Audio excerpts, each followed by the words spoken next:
1043 MYfm. It's Valentine in the morning. Zooming in, Katy Perry. Yay!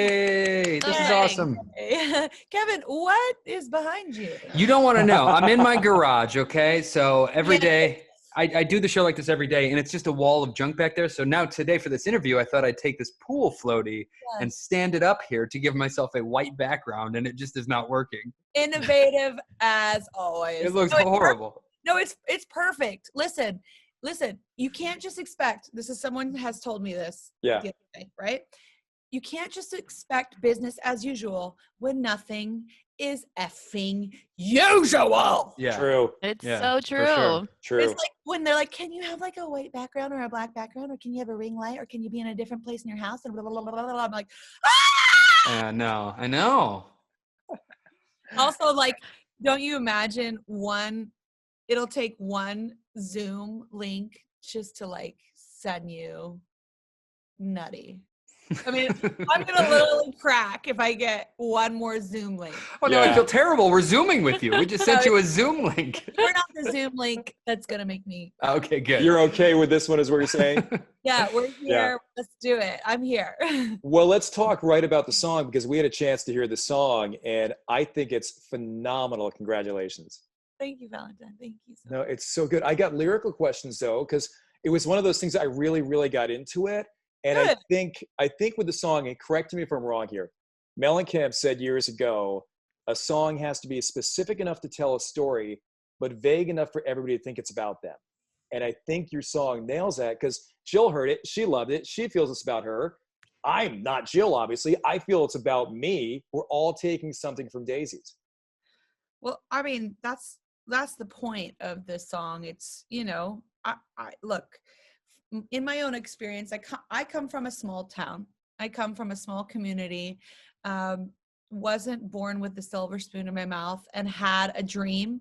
People thought I was insane. I was laughed at, of course. And I know that a lot of people feel the same way. Like the laughing started with my friends and family, the eye rolls and like, okay, yeah, all right. And then it happens. And, the laughing and eye rolls always and commentary continue always if you dream on a big scale, but yeah, this song is really like, it's a song to accompany your dreams and to stay true to your path no matter all of the noise.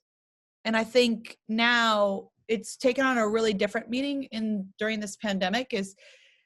For me, it's like we've been in quarantine for months now. And we've had a lot of time on our hands. Sometimes, not a lot. I mean, people are still doing a ton of stuff and maybe doing even more, having childcare at home or not having any childcare and just dealing with like all kinds of tasks that they never thought. But you do have time to think and reflect about maybe the things you took for granted and the dreams that you never went out and did because you never thought you were going to have like a freedom. You would never think that you would have the ability or freedom to go and get them stripped from you. Mm-hmm. And so hopefully when we all come out of this, we'll be kind of like re-inspired or reinvigorated to not let anything stand in our way to achieve what we want in our life. We had a conversation in our group here trying to figure this line out. And again, I think songs take on meaning to everybody in their own special way. But you talked about until they cover you in daisies. Yeah. And I take that you're going to go and go and go until you're pushing up daisies, until it's no more. Is that it? That is correct. It's like another way of saying until there is no more breath left in me. Right. Yeah. I'm going to remain true to my path. I'm going to stay the course. Amen. Amen. And I love the line, why can't it be me? Because why not? It can. Like, don't let anybody tell you differently. It can be you. It can happen to you. I mean, look at all the people that have made it in whichever way they've wanted to make it. Look at all the self-made everythings. Uh-huh. I mean, you're not born with all this. A lot of people are not born with all this. Right. You have to make it for yourself. So yeah, why not? Why can't? Mm-hmm. Yeah. Well, and I think, Kev. Well, no, I was just going to say about that Mellencamp quote and stuff. I always a boy from Indiana, I always thought California Girls was about me, to be honest. So everybody can latch on to different things in their own way. That's the beauty of music. Your pool floaty. Hey, by the way, 10 years. That song just turned like a few days ago. That song turned 10. So congratulations on that. Yeah, time flies. Does that seem real sometimes when you look back at that, how fast it's been in certain respects? Well, I mean, time does fly. It doesn't feel that fast for me. And I do feel like a completely different person as you are when you're in your 20s to your 30s. Life just changes. I mean, I'm so grateful for that time, but definitely was a little bit more of a deer in headlights type. But having the best, like, it was like looking back during that time, it was kind of like almost pre-internet a bit, pre-social media, like depression from social media. Like it was a good time. I mean, it wasn't the 90s, right? But that the 90s also didn't click with me because I was younger. I'm younger, but the early 2000s was very, very nostalgic and is very nostalgic because it's right before everything, the two parallel worlds began, the internet world and the real world. Yeah. Well, Jill was saying something before we get on. I gotta, let her explain this because I couldn't do it justice. How your songs have tracked her life, it seems like. Yeah, as a fan, it's so cool to grow with an artist because you and I are the same age, and I feel like with your albums and your different songs, I've been able to relate to what you've put out. And like, yeah, that's what I'm going through right now too. Or like, oh gosh, this is my favorite song because of this. And so it's so cool as a fan to be able to grow with you.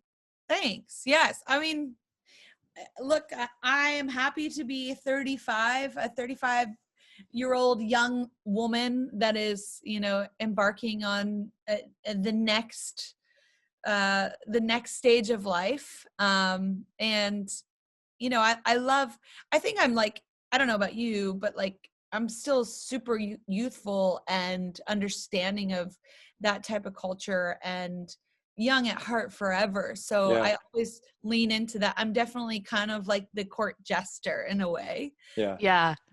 And that'll never, you're as young as you think you are in your mind. It's a mindset. Age is an attitude, of course. How old would you be if you didn't know how old you were?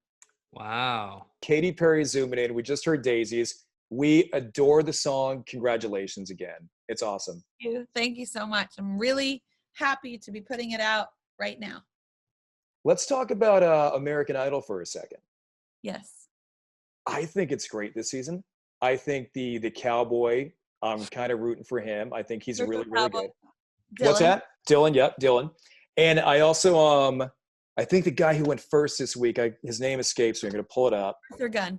Yeah, so good. Yeah, amazing. He's got like this Bob Marley vibe about him. It's kind of Bob Dylan-esque. I mean, authentic artist. This is our third season of American Idol on ABC, and with me, Luke, and Lionel. And I think every season there's another level of trust that the American public bestows upon the show and says, with all those kind of searching artists going, okay, I'm going to try out for Idol because it's a legit platform to launch. I mean, because it's not enough to be the best hustler on all your social media.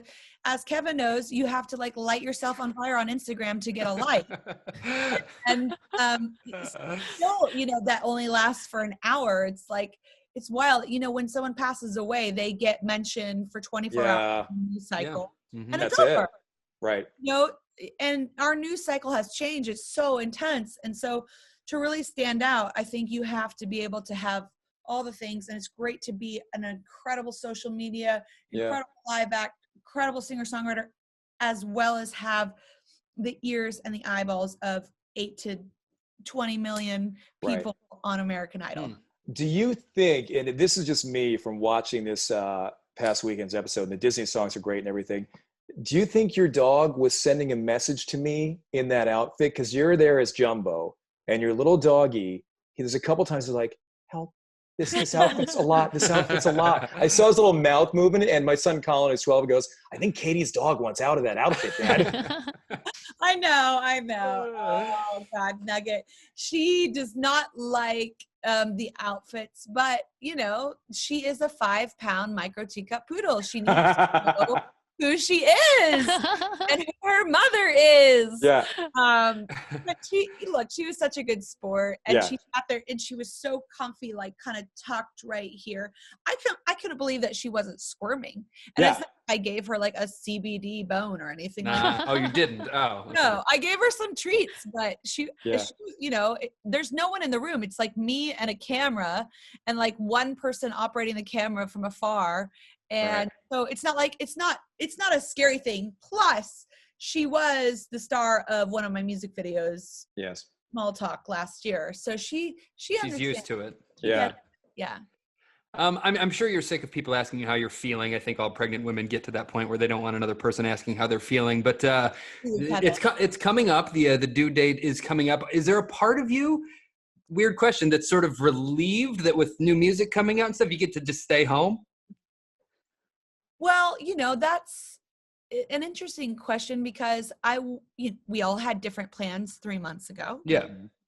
About ways that we were going to do things in our lives and how we were going to, do our careers. And for me, how to launch a record. And so it looks like nobody is getting together, and there will not be any concerts this year. Yeah.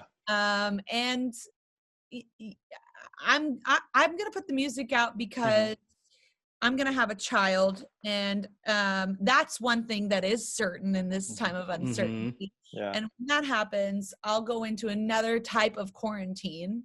And so I've had this music and this body of work for a while, and I know that it's the right time is now. People will want to be dancing, whether they're dancing at home or in the street or outside in nature. They want that empowering, inspiring music, and why delay it for a year? I'm going to be in a whole different headspace next year and probably make a whole different record because of the change that's going to go on in life. You mentioned this certainty in a world of uncertainty. How much has that been something special that you can hold on to, something you can grab onto? Well, I mean, it's one day at a time. It's not always, it's not always a good day. And you hear about pregnant women being more sensitive and more emotional. And like I sit in my car outside of my home and lock the doors and tell everybody to F off and just cry sometimes because the smallest things, I mean, when you're quarantining, like I'm not quarantining on my own. I'm quarantining with my family, which is amazing. We've created a really special bond during this time, but there's a 3-year-old, a 6-year-old, a 9-year-old, an 8-year-old, and I don't have anywhere to run to. Oh, wow. To do my, I mean, I have small places, nooks and crannies, but like, how do you tell a sweet 3-year-old that's coming in that like Auntie K has to be in a space for 3 hours doing this and that, and then also do it yourself, one more thing, do it yourself. Right. Like, we're going to figure it out. It's been amazing, and I'm grateful because I'm learning this balance before the reality of balance. But I think it's been intense as it has been with everyone else. Everyone's had their tipping point, and if I get one more Zoom link, I might. Yeah, no, I get it. Is the entire family hidden behind that curtain behind you? Is that they're all right back there? They're all right there. Yeah. Come on out, guys. There's a big reveal coming up in a couple seconds here. Kids are quiet. Right? Next place I live in, I'm going to have like a bunker for doing it all year at home, like a green, like a studio, Yes. A whole thing. We've talked about the same thing, having radio studios set up for us because we all have different equipment. It was a mad dash to get things set up. In my house is, a mess behind me, computers everywhere, and my kid could walk in any second. Colin, are you out there? I saw him on the stairs. Come in. Oh, really? 60 seconds ago. Hurry up. Come on and meet Katy Perry. I'm just going to stick with this setup. This is working for me. Yeah. Remember the first week, though? It's like the first week was so wild. It was like, what's going to happen to our world? Is there martial law? Will we be able to keep our butt clean? Like, I bought 4 bottles of relish, and I don't even like relish. Yes, exactly. Yes. The panic buying. Right. I mean, that's something I'm ashamed of, is buying 4 bottles of relish. Right. But like, I was like, relish, tuna, maybe. No. Yeah. I started buying gluten-free flour and stuff too. I'm not even celiac, but I was just buying everything I could at that point. So say hi to Katy Perry. Hey, Katie. How are ya? I'm good. How are you? What grade are you in? I'm in 6. 6. Okay, tell me this. When this is all over and there are no rules, or not no rules. Wait a minute. But when this is all over, what's like the first thing you want to do? I don't know. Probably just see my friends. Yeah. He's on a soccer team, so he misses them dearly, and the kids at school, obviously. Have extended sleepovers.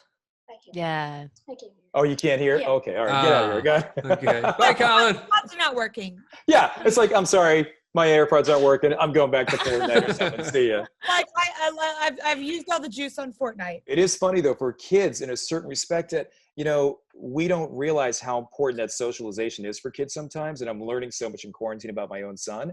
And it's drastically important, the time with his buddies from the soccer team. So when he goes on Fortnite and he plays a little too long, I'm okay that because there is a socialization happening there, Don't try and be a perfect parent. Oh, God. I'm not. I'm far from it. Like, one of the other things that someone said to me is, you know how like Instagram is like, you could learn how to cook and be the best, or learn a new language, or organize your whole life. And I'm like, are you guys okay? Is anyone not, like, I feel like, anyone that's thriving week 9 of quarantine is absolutely psychotic. Mm-hmm. Do you guys, I have not done this yet, but do you guys want to see a reel? I can spin my computer around, show you.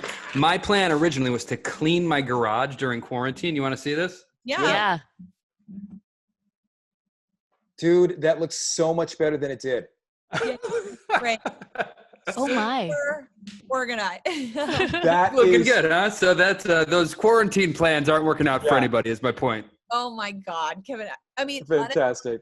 Remember, like, and one other thing is, like, if I haven't texted you back during quarantine, I don't think I'm ever going to text you.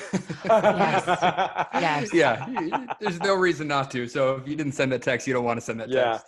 I mean, I want to, but I don't know. Does anyone's phone feel stressful? Yes. Oh yeah. For sure. Yes.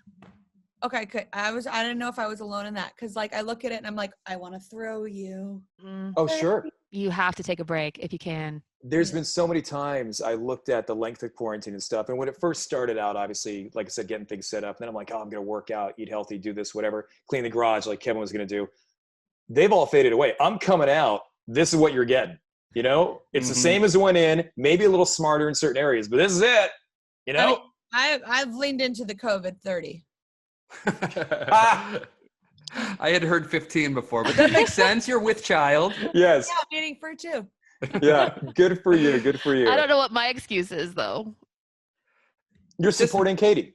Okay, great. Perfect. It's supporting me. Thank you. Perfect. I gotcha. Well, listen, this has been a real treat. Take care of yourself. Say hi to the family for us. And we hope to get to a point where we see you in the studio. Because last time you came in, I wasn't there. It was just Kevin and Jill. And they talked about how much I'm a huge fan of yours and how I found your personality to be so captivating once you got on American Idol. I'd always been a musical fan, but I wasn't, following you around as a street team member. And then I saw your personality jump and I loved it. And you said something about a restraining order, but here I am. Whoa, okay. Well, thank you for being present today. I know you were very busy and had a lot of other things and places to be. Look, I love it. I love connecting with humans. I love connection. And, that's probably the hardest part of all this is like Zoom calls are great and FaceTimes are great, but like nothing replaces the human touch and hug and, so I guess I'll just put out some music and hopefully we can all we can all enjoy and dance together with that. And everybody collectively thanks you for giving us something positive and something good to look forward to while we're all stuck inside. So thank you. Yeah. Thanks, Katy. We'll talk to you soon. Talk to you soon. Bye. Okay, bye. Bye. Take care.